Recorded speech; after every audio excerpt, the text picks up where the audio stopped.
So this week we have one of the most amazing and most mysterious days of the entire year. It's the Yontif of Lag Baimer. I remember when I was, I think in ninth grade. I don't remember much from ninth grade, but the one thing I do remember is that Meravi, like it was Lag Baimer, and the guys wanted to like go out and play ball, whatever. And Meravi said, Lag Baimer is a holiday for Mukubalim and little kids, no one else. So, with all due respect, I mean he's a wonderful guy, and I think he was a good Rabbi, but he was wrong about that. He's wrong about that. Lag Baimer is for every Jew. And so what we have to figure out is what exactly are we celebrating Lag Baimer.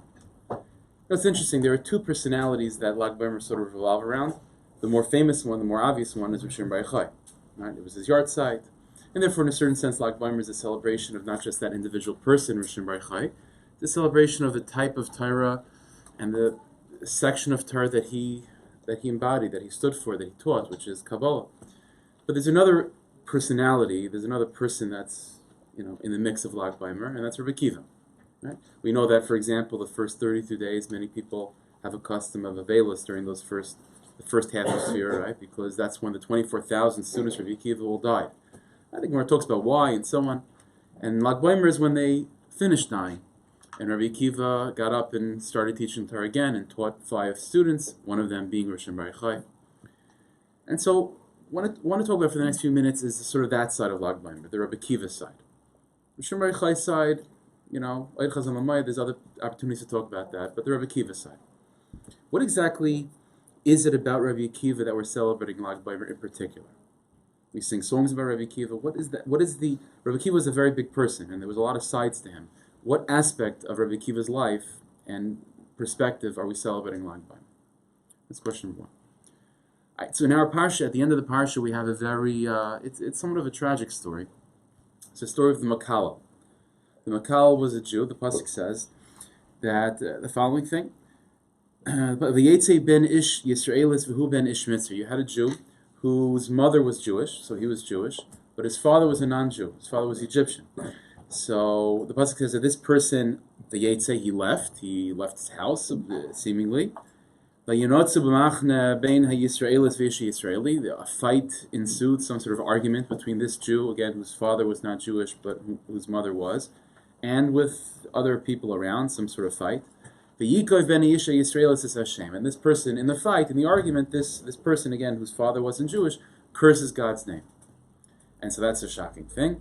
And so Moshe Rabbeinu hears about this, it becomes a whole thing, and this is where we're introduced to the halachas of a megadev, someone who blasphemes, someone who literally curses one of the divine names. So it's capital punishment, it's a serious crime. That's the halacha.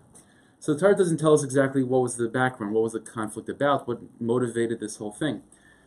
So it's interesting. Rashi brings down from Chazal 2 explanations and 2 reasons, 2 backgrounds of what was going on, what was the fight about. One shot Rashi says is as follows, that it happened because of the fact that his father wasn't Jewish. How so? So we know that the way the Jewish people were encamped over there was that each tribe had its own location.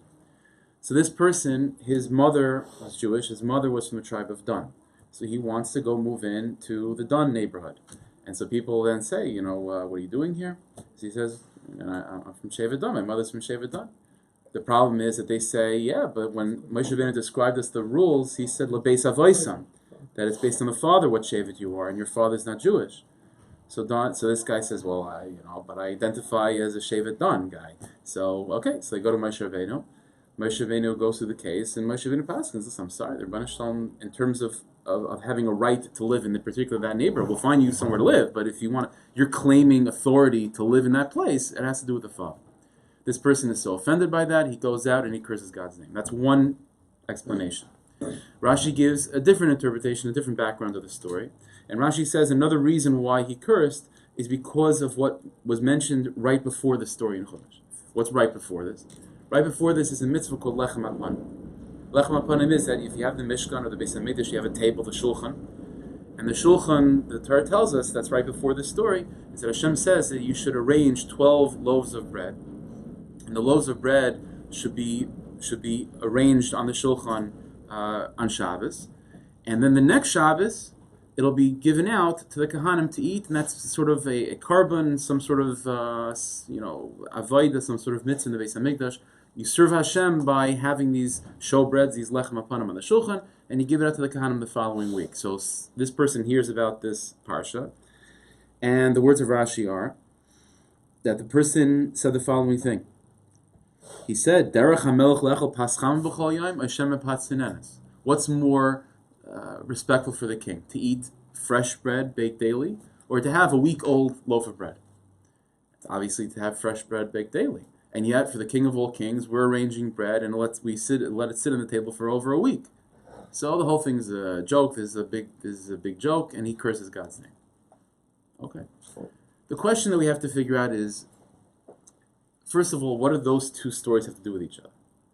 Like they say, both traditions are true, and so both of these issues sort of came up to him, and they both motivated him to curse God. What's the connection between the fact that he wasn't allowed to live in Shevet Dun's territory, he didn't have a claim to it, what does that have to do with the fact that he doesn't understand Lechem Apanim? Second of all, the truth is, it's funny, because when it comes to Lechem Apanim, the showbread on the shulchan, it was simply a mistake, because Chazal already say that it was a miracle. Miraculously, the bread sat on the shulchan over a week, but it was still as fresh and hot, as steaming as the second came out of the oven. So the whole thing seems to be like just a misunderstanding, simply. So what's going on here? How do you make sense of that? That's issue number 2. Issue number 3. In the beginning of the parsha, it's interesting, bookends are always connected to each other, right? Sefer Yetzirah makes a comment that beginnings and ends are always tied to each other. No, it's seifan b'tchilasim b'seifan. Ends and beginnings are tied. So the end of the parsha is a tragic story talking about like the lowest guy in the totem pole, the guy who literally goes out and blasphemes, curses God's name. And it's interesting, the beginning of the parsha is talking about the polar opposite of that, the Kayin, and all the laws of Kahanim, the high priest, first of all, the biggest yichus, and Stam, the people that are assumed to be the tzaddikim. And it's interesting, the Torah tells us, in depth and at length, all the details of what it takes to be a Kohen in terms of the standard of living and all the halachas. And the first thing it says, like the rule number 1, the rule number 1 is, l'nefesh le'yitami ba'am, of not to become contaminated to a dead body, right? We all know that Kahanim can't go to a levaya, can't go to a cemetery. There's a lot of other halachas too. There's plenty of halachas where they're allowed to marry or they're not, v'chulu, how to serve and so on. But the first thing mentioned, it's Aleph. Aleph is l'nefesh le'yitami ba'am.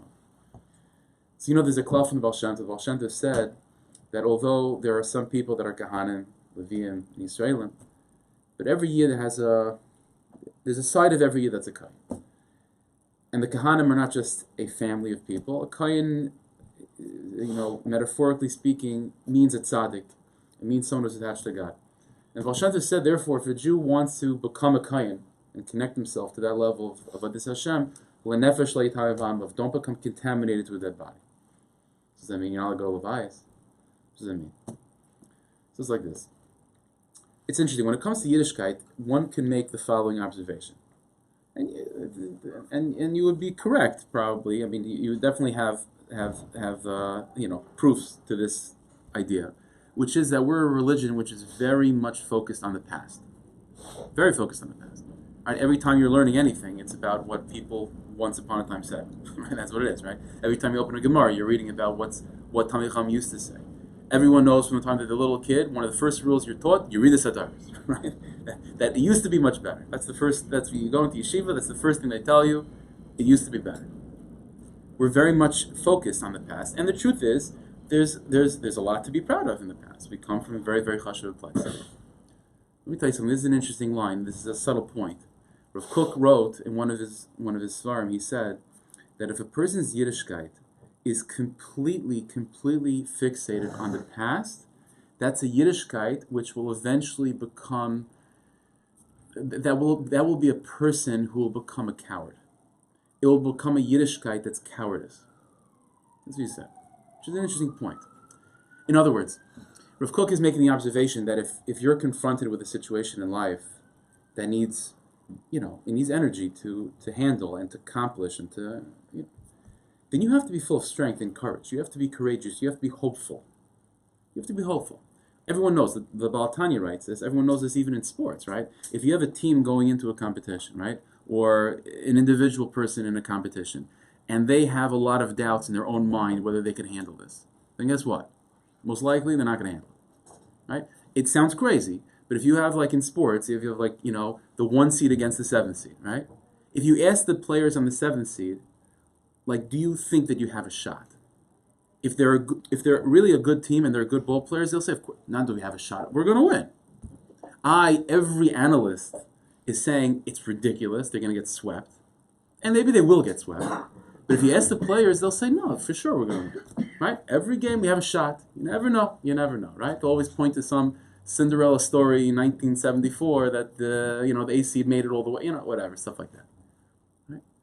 So that's true in sports. It's true in Avodas Hashem as well. If a person is completely focused on how good it used to be and realizing how it's not that now, and it's all oriented towards what used to be and not future oriented, that's not only does it not help you at all, it's it cuts your legs from under you. It breeds cowardice. It breeds fear. Yiddishkeit is a religion, therefore, that's not focused on the past. It has to be focused towards the future.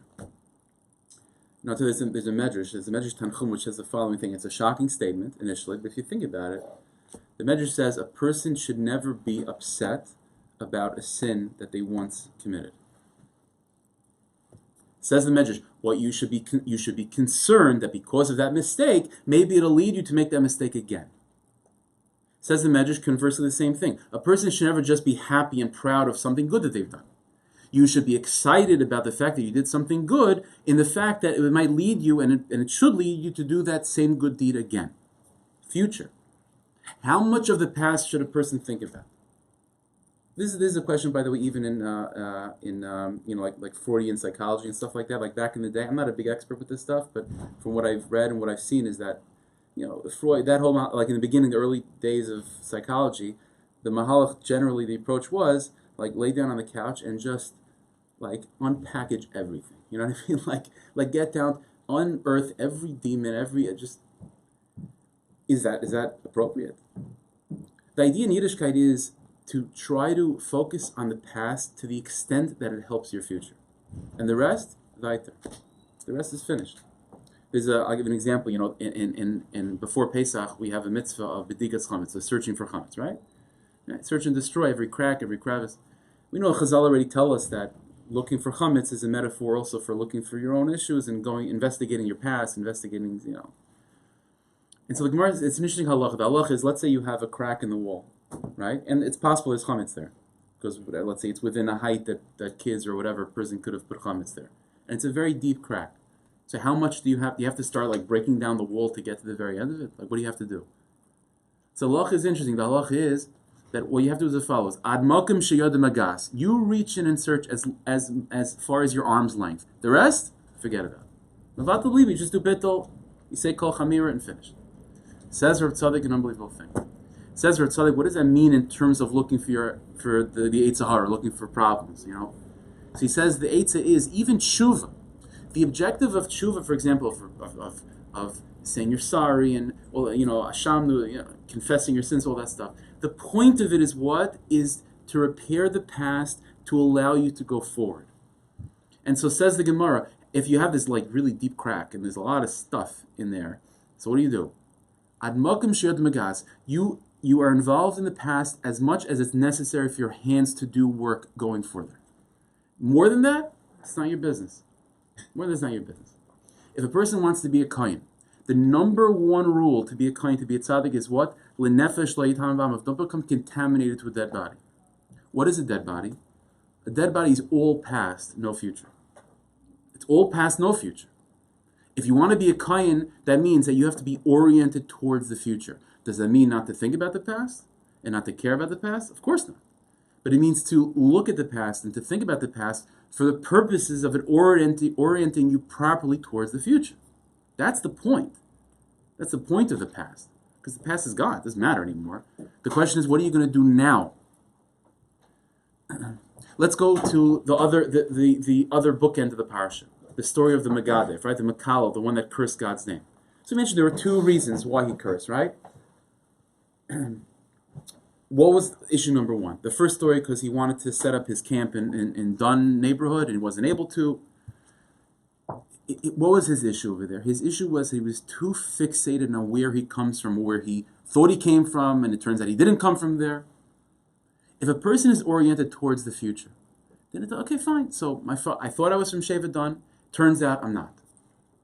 If you're a person that's completely fixated on the past, and your entire identity depends on where you come from, well, then hearing that your entire life you thought you were a done guy, and it turns out you're not a done guy, then your entire life is upside down, and you have nowhere to go.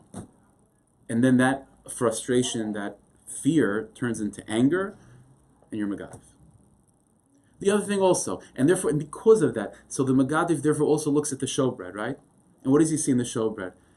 Wouldn't God want fresh bread? This is old bread. This has a whole history to it. The answer is, you know what the showbread is? The showbread is, yes, it has a long history. We don't care about history. We don't care about history. The word, it's called lechem hapanim. You know what panim means? Panim means forward. There's no back to it, right? You have challah, right? There's a front and there's a back. This is interesting. The lechem hapanim was baked in a way that it was all face. It was all forward. No back at all. Because the entire inyan of the lechem hapanim is what? Is that you have something which has a past. It's old. It's an old piece of bread. But the avodah, the lesson of the lechem hapanim is, go weiter. It doesn't matter. It doesn't matter. The point of the past is as much as it gives you strength to go further. And if it doesn't give you strength to go further, then forget about it. As much as your hand reaches into the crack, that's what you clean out. More than that, unnecessary, weiter. That's what the Megadif, this person, his issue was, he was the opposite of the Kain. He was contaminating himself to a dead body. He was too focused on where he came from, and too much focused on past in general. So when he hears that he doesn't come from where he came from, it threw him off. And when he sees and he sees showbread that's being offered to God with a long history, he says, well, this is not a Yiddish guy for me. I don't want a Yiddish guy like that. Instead of realizing the greatest mystery of all, which is that the lechem hapanim, despite the fact that it's old, when eventually it's eaten, it's as fresh as the first second it came out of the oven. Because the lesson of the lechem hapanim is what? Is that despite the fact that it's old, it doesn't mind, the past doesn't affect its future. It's as if the past doesn't exist. It doesn't have a back. All it has is a forward face. So let's go to Lag Baimer. So Lag Baimer is a yontif, as I said, is a yontif which Rishon Bar Yochai is a part of it, a major part of it. It's also Rabbi Akiva. What aspect of Rabbi Akiva are we celebrating? Is it Rabbi Akiva, the Tam Chacham? Is it Rabbi Akiva, the lover of Israel, the lover of Jews, the lover of God? What side of Rabbi Akiva are we celebrating? You know what side? The Gemara says in Yavamis that Rabbi Akiva he spent a vast part of his life raising 24,000 students. And over a period of 32 days, all of them wiped out. You know what that means? That means Rabbi Akiva's entire life's work is completely gone. It's all gone. What does Rabbi Akiva do? The Gemara says in Yavamis, Rabbi Akiva darshan the pasuk. It says, "Babayker zera zerecha." In the morning, plant your seed. U'le'erev al tanichedecha, and even at nighttime, don't stop. And Rabbi Akiva said, everything I've worked in my entire life to build 24,000 students, it's all destroyed. So now you have a choice. Are you going to be a Makalo? Are you going to be the Megadif that's only fixated on the past? And when the past is, when the rug of the past is ripped out from under your feet, you're completely thrown off. Are you going to make that mistake? Or, says Rabbi Akiva, I'm not going to make that mistake. What I'm going to do is orient myself towards the future, and I'm going to figure out what am I supposed to do right now, going forward. And Rabbi Akiva says, I'm going to begin to teach again. Everything I worked for is, he does, take 15 minutes, go for one, just go on vacation for a week, just clear your mind. Don't clear the mind. I planted my seeds in the morning, I continue at night. Don't stop. Why? Where did that strength come from? Because Rabbi Akiva was the kain. Rabbi Akiva was lenefesh leitamav. He didn't allow himself to become contaminated to a corpse which is all past and no future. Rabbi Akiva is all future. That's what all the stories of Rabbi Akiva, for example, the end of Makis, it's a famous story, right? The Gemara says that all the Chachamim were, going by the Beis HaMikdash, by the ruins of the Beis HaMikdash, and they see what? They see foxes running around and all that stuff, and they begin to cry. And Rabbi Akiva is laughing, right? And what happens? The Gemara says, they asked him, Rabbi Akiva, why are you laughing? So he says, I'll tell you why I'm laughing. I'm laughing because if this is what happened, if this is how it's going to be now, then can you imagine what's going to be in the future when Mashiach comes, how great it's going to be? Rabbi Akiva is all future. The Yontav of Lag Baimer, the celebration of Lag Baimer, is that choice that we've made as a people, following the footsteps of Rabbi Akiva, is to go like a Kayin and not to be the Megadif.